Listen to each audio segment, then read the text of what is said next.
بہت بڑی طاقت بنیں گے آپ اگر آپ کو سہنا آ گیا اور برداشت کرنا آ گیا. چونکہ جب آپ برداشت کرتے ہیں نا تو اندر میں ایک طاقت پیدا ہوتی ہے.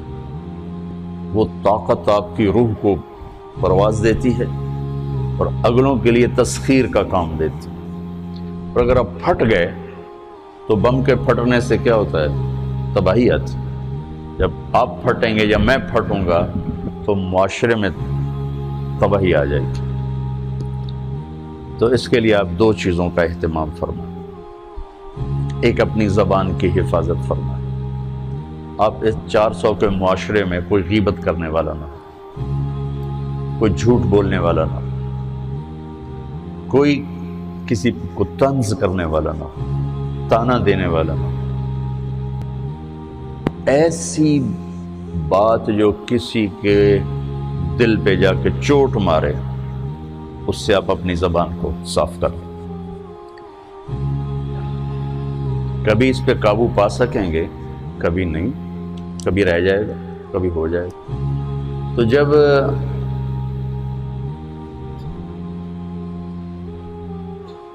ہاتھ سے نکل جائے بات تو پھر اللہ نے ہمارے لیے توبہ کا دروازہ رکھا ہے.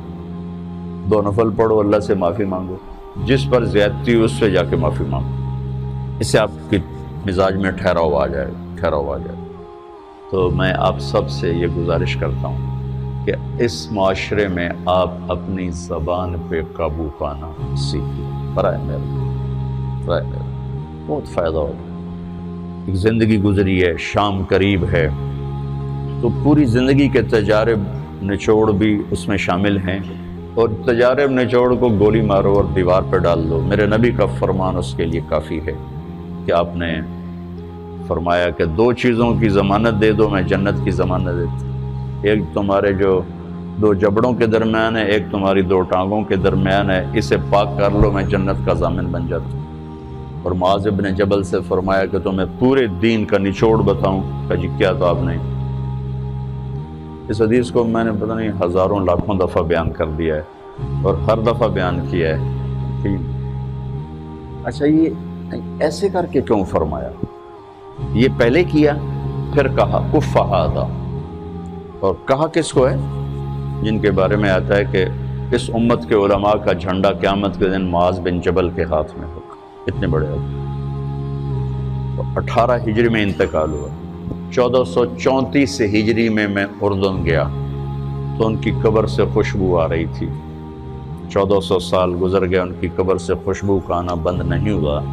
اتنے بڑے آدمی کو کیسے سمجھایا؟ بچے کی طرح.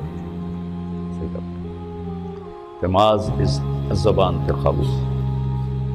تو آپ سب کو، اپنے آپ کو بھی کہتے ہیں، وہ عرب خطیب کہتے ہیں اوصیکم نفسی اولا وایاکم کر کے عام طور پہ خطبہ شروع کرتے ہیں. تو میں بھی اپنے ذات سے شروع کر کے آپ سے یہ عرض کرتا ہوں بچوں کہ اپنی زبان پہ قابو پانا سیکھو. یہاں اس کی مشق کر لو. یہ چھوٹا سا میدان ہے، چھوٹا ایک تالاب میں ہے. آپ تالاب، یہاں سے نکل کر آپ ایک سمندر میں کودیں گے جہاں کہ رشتوں کی فہرست ہوگی، تعلقات کی فہرست ہوگی، ناگواریوں کے خوفناک خاردار کانٹے ہوں گے. کہیں کہیں پھول ملیں گے ورنہ کانٹوں سے بھرا جہان ہے. اگر آپ نے یہاں پریکٹس کر لی تو پھر آپ اس میدان میں جا کر انتہائی خوبصورت معاشرے کا فرد بن جائیں.